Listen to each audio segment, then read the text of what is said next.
राम कुमार गौतम साहब DC ज़िला सिरमौर, इसी तरह आली जनाब विवेक महाजन साहब SDM कोटा साहब, जनाब आली DC साहब, तना रहे रहमतों का शामियाना, तना रहे रहमतों का शामियाना, मुबारक आपका तशरीफ लाना। जनाब आली आपके खिदमत में एक हफ्ता कबल हाज़िरी हुई थी। उस हाज़िरी के मौके पर मैंने आली जनाब को ज़हमत देने की दरख्वास्त की कि आप मदरसा कादरिया में तशरीफ़ लाएँ, हमारे नज़्म व इंतज़ाम को देखें और हमारे बच्चों से मुलाकात करें।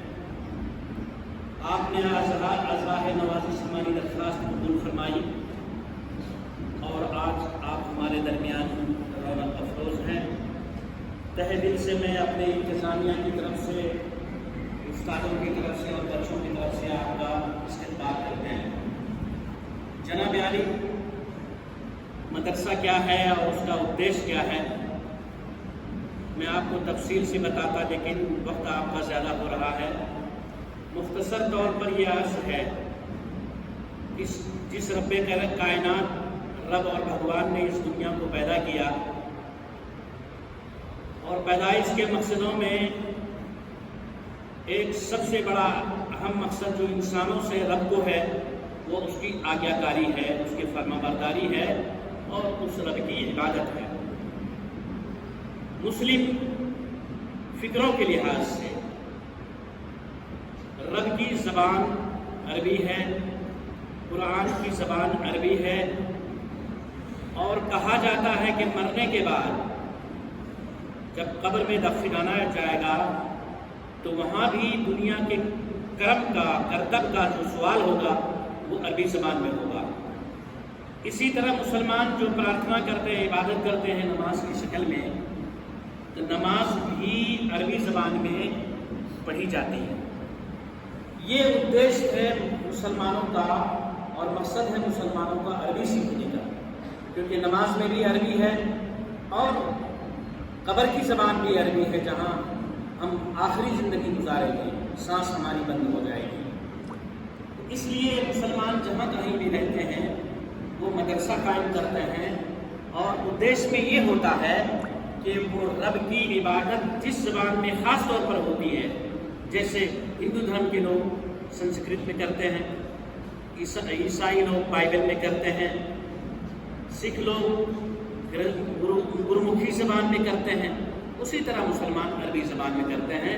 इसलिए मुसलमानों को मदरसे की ज़रूरत पड़ती है, यहाँ इसकी तालीम दी जाती है। उसी के साथ मदरसों में जो तालीम दी जाती है, DC साहब, सबसे ऊंची तालीम जिस पर मुझे यकीन भी है, फ़ख्र भी है कि वहाँ मानव जाति का एहतराम सिखाया जाता है।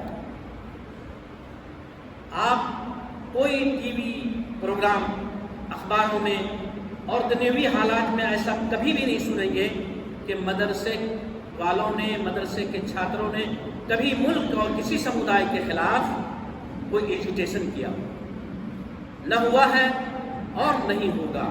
क्योंकि बेसिक हमारी तालीम ये है, जो बच्चे ने तिलावत की कुरान करीम की, उसमें ये जिक्र था तिलावत में, इन्ना खलकनाकुम मिन ज़करिन व उन्सा, ऐ लोगों, रब की ये आकाशवाणी है, ऐ लोगों, मैंने तुम्हें एक माँ बाप से पैदा किया, जिसको संस्कृत में अदीब और हव्ववती कहते हैं और उर्दू अरबी ज़बान में आदम और हव्वा कहते हैं। वहाँ से ये नस्ल चली है और इस लिहाज से सच्चाई है कि धर्म चाहे कोई भी हो, धर्म का मानने वाला कोई भी हो, कहीं का भी हो, एक ही माँ बाप के हम औलाद हैं और इस लिहाज से हमारा सारे दुनिया के समुदाय से खानदानी और खूनी रिश्ता, ये सच्चाई।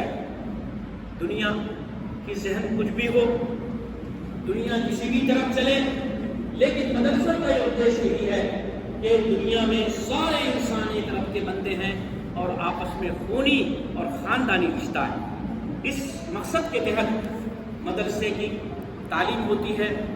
42 سال سے ڈی سی صاحب اس مدرسے میں ہم نے سارے سمودائے کے لوگوں کو بلایا، ڈی ایس پی صاحب سے لے کر ایس ڈی ایم صاحب سے لے کر چیف سیکریٹری اور مکھ منتری تک کو ہم نے بلایا اس مدرسے میں، اور سال بلاتے رہتے ہیں اور اپنا کام دکھلاتے ہیں۔ اسی طرح پنڈت جی حضرات کو ہم نے بلایا، وجے کمار چوپڑا جی جو پنجاب کیسری کے مکھ سمپادک ہیں، 3 بار یہاں تشریف لائے اور علاقے کے سارے پڑھے لکھے ہندو بھائیوں کو ہم نے یہاں بلایا ان کے استقبال کے لیے ان کے پروگرام میں، اور ہم نے اپنے لٹریچر سے، اپنے رکھ رکھاؤ سے، اپنے رہنے کی تہذیب اور تمدن سے یہ ثابت کیا کہ سارے انسان ایک ہیں۔ کسی انسان کو ادنا درجے کی تکلیف دینا، ان کی توہین کرنا، ان کی بے عزتی کرنا، یہ قرآن کی تعلیم کے برخلاف ہے، یہ انسانیت کے خلاف ہے، یہ دھرم کے خلاف ہے۔ حضرت محمد کا فرمان ہے، تم میں بہترین مسلمان اور انسان وہ ہے جن کے ہاتھ پاؤں سے کسی کو کبھی کسی حالت میں تکلیف نہ پہنچے۔ یہ اسلام کا ادیش ہے اور یہ مدرسے کی تعلیم کا خلاصہ ہے۔ ڈی سی صاحب، اس مدرسے کا نظام ایک رجسٹر سوسائٹی کے تحت چل رہا ہے، جو پبلک کے چندوں سے اس کا نظام چلتا ہے۔ آپ کے علم میں یہ میں بات لانا چاہتا ہوں کہ یہاں 1 کلو گیہوں کوئی دے یا 1 کلو دھان دے یا 5 روپے دے یا 50,000 روپے دے، ہر ایک کو رسید دی جاتی ہے، پختہ رسید دی جاتی ہے اور ان کا باضابطہ حساب رکھا جاتا ہے۔ اور ہم اعلان کرتے ہیں لوگوں کے درمیان عید کے دنوں میں، سالانہ تقریب کے موقع پر، کہ جس نے جو ہمیں دیا ہے وہ 8 گھنٹہ پہلے اطلاع کے بعد ہمارے حساب کتاب کو دیکھ سکتا ہے۔ اسی طرح ڈی سی صاحب، ہم سالانہ امتحان چارٹرڈ اکاؤنٹنٹ سے کراتے ہیں، سالانہ حساب کا لیکھا اور جوکھا، اور اس کی اطلاع CID کو، اسٹیٹ گورنمنٹ کو اور سینٹرل گورنمنٹ کو دیتے ہیں۔ 42 سال میں کوئی 1 سال کا حساب میں آج تک کسی کو انگلی رکھنے کا موقع ہم نے نہیں دیا ہے، خدا کا شکر ہے۔ ہمیں ہندو بھائی بھی چندہ دیتے ہیں، سکھ بھائی بھی دیتے ہیں، مسلمان بھی دیتے ہیں۔ اسی طرح فورن کنٹری کا جہاں تک تعلق ہے، ہمارے پاس FCRA ہے، فورن کنٹریبیوشن ایکٹ کے تحت مدرسہ رجسٹرڈ ہے۔